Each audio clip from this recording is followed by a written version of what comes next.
অধ্যায়ের নাম হচ্ছে সপ্তম অধ্যায়। অধ্যায়ের নাম হচ্ছে সামান্তরিক ঘনবস্তু বা সিলিন্ডার। সামান্তরিক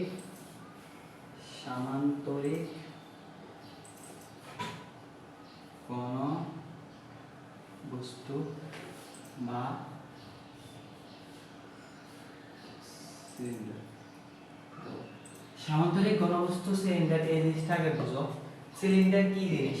সিলিন্ডার আমরা সচরাচর যে একটা সিলিন্ডার ব্যবহার করি, তোমাদের এই ধরো এটা এমন হইতে পারে, এটা আমার একটা কি, এটা আমার একটা কি সিলিন্ডার, আর নিচে দিয়ে মূলত গোলাকারই তো থাকে, নিচে দিয়ে একটা গোলাকারই থাকে, এটা আমার একটা সিলিন্ডার। তোরা বালতি, এটা একটা সিলিন্ডার। এই আকৃতি যতগুলো কিছু আছে সবগুলো কি আমার একটা সিলিন্ডার। তাহলে দেখ এখান থেকে এখান পর্যন্ত কি এটাদের উচ্চতা বলে, এটা কি এস, আর নিচের অংশ কি আমার বৃত্ত, এটা আমার বৃত্ত। আর আয়তাকার সামান্তরিক ঘনবস্তু এটা কি জিনিস? সামান্তরিক ঘনবস্তু হচ্ছে এই এরকম করে বলে বড় কোনো কিছু উঠে। এখন আমি ম্যাথের ভিতরে দেখি আমার কোন কোন সূত্র লাগবে। সিলিন্ডার, এই সূত্র লাগাইতেছি সিলিন্ডার। প্রত্যেকটা বিষয় মনে রাখিও, প্রত্যেকটা বিষয়ে তিনটে জিনিস আছে। একটা হচ্ছে সিলিন্ডারের আয়তন, একটা হচ্ছে কি আয়তন,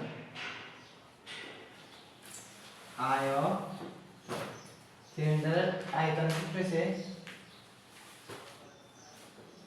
এ এস একই বা পাই আর স্কয়ার, যেটা বলি এ মানে কি এ মানে হচ্ছে ক্ষেত্রফল। এখন দেখো এখানে এটা কি বৃত্ত, আমার এটা কি আছে নিচের অংশ কি বৃত্ত, তাহলে বৃত্তের ক্ষেত্রফল হচ্ছে পাই আর স্কয়ার এস, যেটা দেখো। দুই নম্বর হচ্ছে সম্পূর্ণ পৃষ্ঠের ক্ষেত্রফল, আর তিন নম্বর হচ্ছে বক্রতলের ক্ষেত্রফল। দুই নম্বর হচ্ছে বক্রতলের ক্ষেত্রফল, বক্রতলের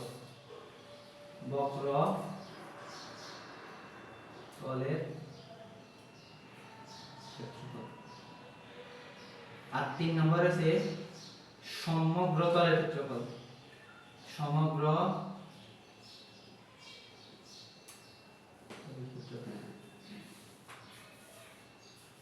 এই তিনটেই আমার সূত্র, বক্রতলের ক্ষেত্রফল এবং সমগ্র তলের ক্ষেত্রফল। বক্রতলের ক্ষেত্রফলের সূত্র হচ্ছে 2 পাই আর এস, আর সমগ্র তলের ক্ষেত্রফলের সূত্র হচ্ছে 2 পাই আর আর প্লাস এস, 2 পাই আর প্লাস এস। এখন এখানে খেয়াল করো আমার এখানে কয়েকটা বিষয় আছে। হচ্ছে এ মানে কি? এ মানে হচ্ছে আয়তন, ভূমি ক্ষেত্রফল। এ মানে কি? ভূমির ক্ষেত্রফল। এরপর আমার আর, আর মানে হচ্ছে বৃত্তের ব্যাস, বৃত্তের ব্যাসার্ধ। আর মানে ব্যাসার্ধ, ব্যাসার্ধ মানে কি? এই বৃত্তের মিড পয়েন্ট থেকে এখান পর্যন্ত, এটাকে ব্যাসার্ধ বলে। মিড পয়েন্ট থেকে এতটুকু। আর এইচ মানে উচ্চতা, এইচ মানে উচ্চতা। পাই তো পাই কোনো মানে এই তিনটা। এখন আমরা একটা ম্যাথ করব, একটা ম্যাথ করলে অধ্যায়টা শেষ। তাহলে আমরা একটা ম্যাথ করি। উদাহরণে আসো, উদাহরণ 1 নাম্বারটা। উদাহরণ 1 মধ্যে প্রশ্নটা দেখো। একটি সিলিন্ডারের উচ্চতা, উদাহরণে কি আছে? একটি সিলিন্ডারের উচ্চতা 12 সেন্টিমিটার। একটি সিলিন্ডার উচ্চতা যদি 12 সেন্টিমিটার হয়, তাহলে উচ্চতা যদি আমাকে 12 সেন্টিমিটার দেয়, ভূমির ব্যাস কয় সেন্টিমিটার? 7 সেন্টিমিটার। এর আয়তন ও বক্রতলের ক্ষেত্রফল বের করতে বলেছে। তাহলে আমি বাইর করতে বলেছি কি আয়তন এবং বক্রতলের ক্ষেত্রফল। আমি সরাসরি এটা হচ্ছে উদাহরণ 1, উদাহরণ তো আয়তন বাইর করতে বলেছে, সরাসরি আমি এখানে আয়তন লিখে দিই। আয়তন, আয়তনের সূত্র হচ্ছে এ এস। এ মানে কি? ভূমির ক্ষেত্রফল বা পাই আর স্কয়ার এস। আর দুই নম্বর হচ্ছে কি? বক্রতলের ক্ষেত্রফল,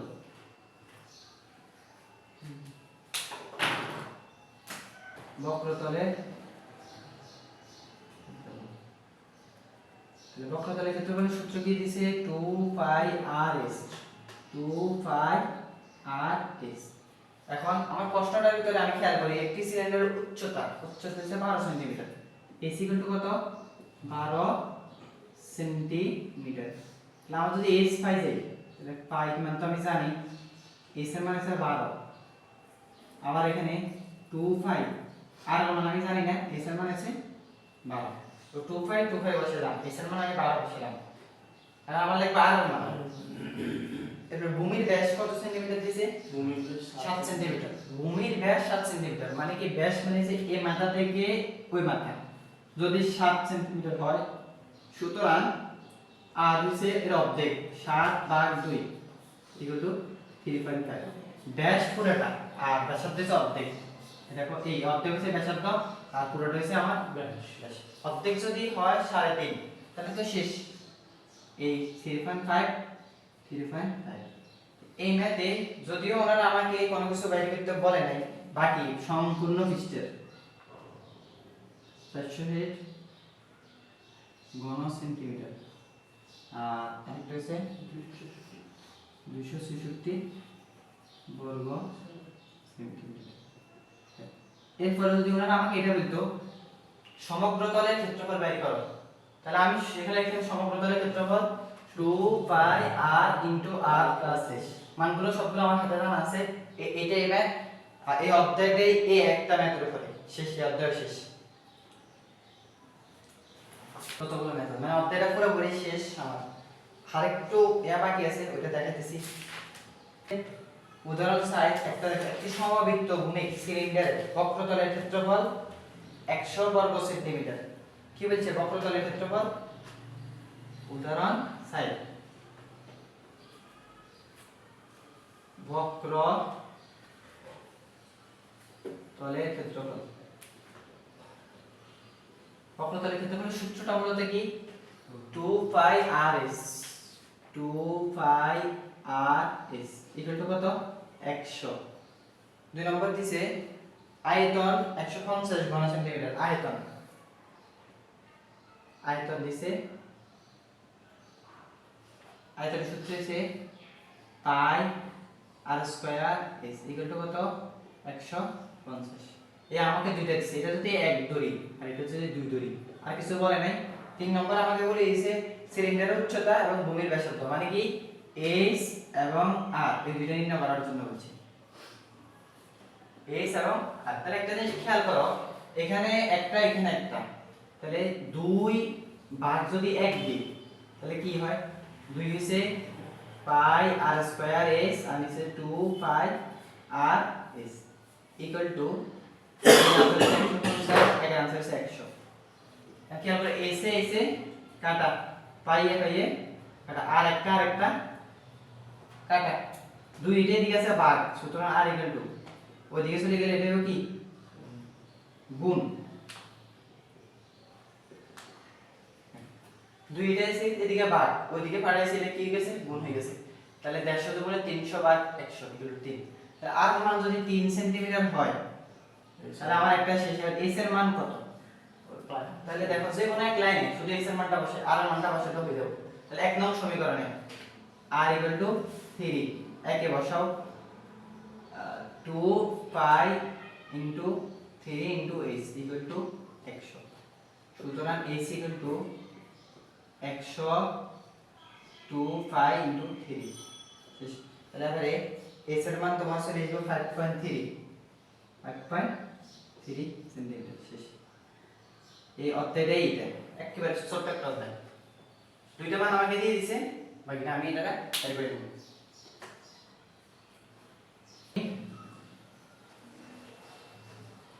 আর 8 নম্বর অধ্যায়ের নাম হচ্ছে পিরামিড। 8 নম্বর অধ্যায়ের নাম হচ্ছে পিরামিড।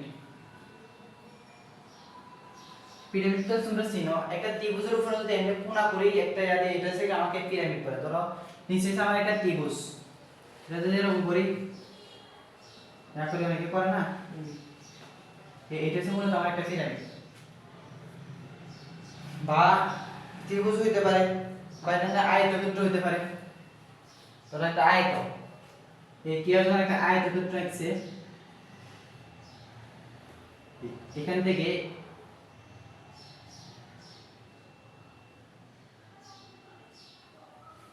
এই যে ইয়াটা ওইটাতে মূলত আমার একটা পিরামিড, মানে আয়তের উপর দিয়ে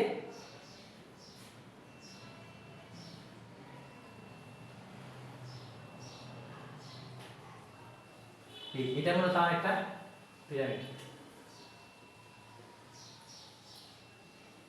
এখন আমাকে একটা জিনিস দেখতে হবে, পিরামিডের অধ্যায়ে আমাকে তিনটে সূত্র, একটা হচ্ছে পিরামিডের আয়তন নির্ণয় করা, আরেকটা হচ্ছে বক্রতলের ক্ষেত্রফল নির্ণয় করা, আরেকটা হচ্ছে সমগ্রতলের ক্ষেত্রফল। বক্রতল, হেলানো উচ্চতা, পার্শ্বতল তিনটা একই জিনিস।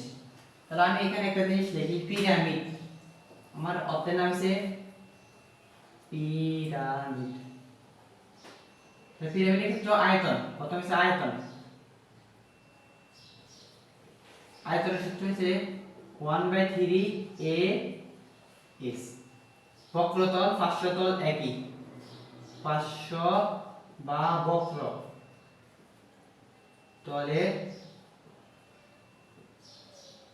ক্ষেত্রফল, পার্শ্বতল বা বক্রতলের ক্ষেত্রফল হচ্ছে half P L, half P L. আর 3 নম্বর বিষয় হচ্ছে সমগ্রতলের ক্ষেত্রফল।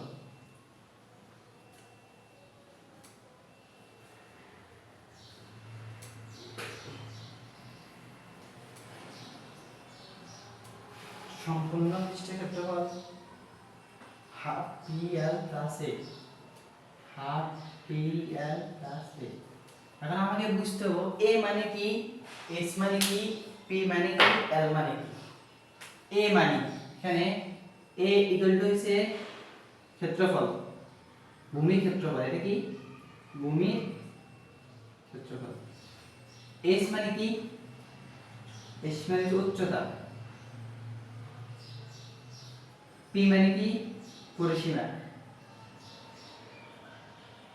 এল হচ্ছে অতিভুজ, এল হচ্ছে অতিভুজ। দেখো তাহলে আমি যে কোনো একটা ম্যাথ করি, যে কোনো একটা ম্যাথ করি। উদাহরণ 6,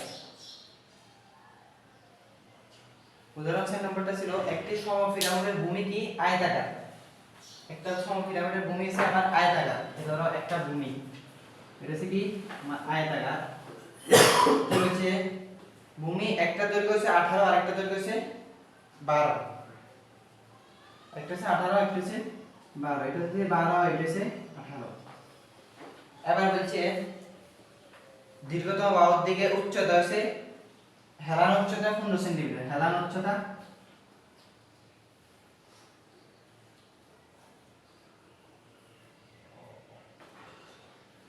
হেলান উচ্চতা আমার 15 সেন্টিমিটার। এখন এই ম্যাথটাতে বের করতে হচ্ছে আমাকে আয়তন, ম্যাথটাতে আয়তন, তাহলে আয়তনের সূত্রটা কি, আয়তন, আয়তনের সূত্রটা ছিল মূলত 1/3 a s, 1/3 a s। এখন দেখো 1/3 এর মধ্যে থাকুক a, a মানে কি ক্ষেত্রফল, a মানে কি ছিল ভূমি ক্ষেত্রফল, মানে ভূমি কত, একটা আছে 18 আর একটা আছে 12, তাহলে দৈর্ঘ্য ইনটু প্রস্থ, যেটা আয়তক্ষেত্র, আয়তক্ষেত্র ক্ষেত্রফল কি দৈর্ঘ্য প্রস্থ, তাহলে এই ইকুয়াল টু কত আসবে 18 গুণ 12, 216। তাহলে আমার এই আছে 216, এর মান আমি পাই গেলাম, এর মান হচ্ছে 216। এবার s, s মানে উচ্চতা। এখন যে কোণটা দেওয়া হয়েছে এটা উচ্চতা দিয়ে দিছে নাকি হেলান উচ্চতা, এটা হেলান উচ্চতা দিছে, দেখো উচ্চতা আছে এটা আমার খাড়াটা। এখন আমি এটারে কেবল তো আমি নেই, আর আমি এটাকে কি করলাম, যেটা অতিভুজ দেওয়া আছে, ভূমি কত 12, তাহলে 12 এর অর্ধেক হচ্ছে আমার এখানে 6, পুরোটা যদি 12 হয় 12 এর অর্ধেক কত 6, তাহলে ভূমি পাইলাম অতিভুজ পাইছি, তাহলে লম্ব লাগবে। সুতরাং AC = লম্ব রুট ওভার বড়টা বিয়োগ ছোটটা।